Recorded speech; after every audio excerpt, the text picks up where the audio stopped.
قسمت نشد ببینم خدا نگهداری کنم، فرصت نشد بمونم و از تو نگهداری کنم.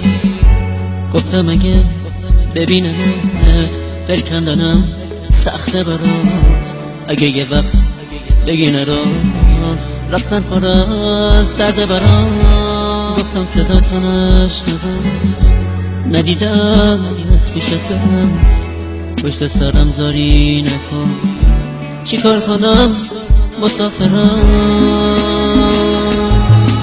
من میرم ولی با تو بدون همیشه یاد تو از خاطر من فراموش نمیشه. گل من خوب میدونی بی تو تک و تنهام عزیزم، اگه تو نباشی میمیرم. من میرم ولی با تو بدون همیشه یاد تو از خاطر من فراموش نمیشه. گل من خوب میدونی بی تو تک و تنهام عزیزم، اگه تو نباشی میمیرم. نامه رو تا تنش بخون، گریه نکن طاقت بیار، نامه رو خط خطی نکن، دو جمله رو هم دوام بیار. باور نکن یه بی وفا نامه میذارم و میرم، نه قسمت زندگی میرم، به کی بگم مسافرم.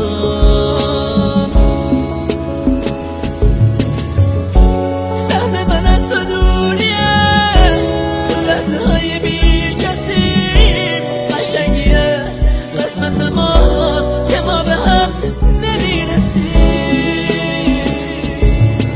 من میرم ولی با تو بدون همیشه یاد تو از خاطر من فراموش نمیشه.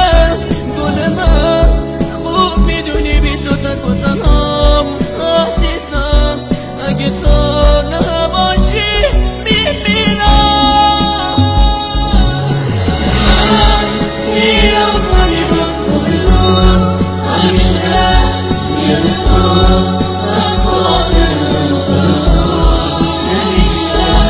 گل من خوب میدونی بی تو تک و تنهام عزیزم، اگه تو نباشی میمیرم.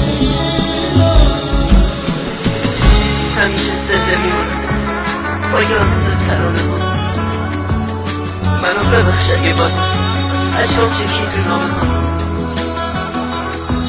دیگه تموم شد فرصت، خاطر ما میشه باشه، تموم خاطر باشه. خدا نگهدارت باشه.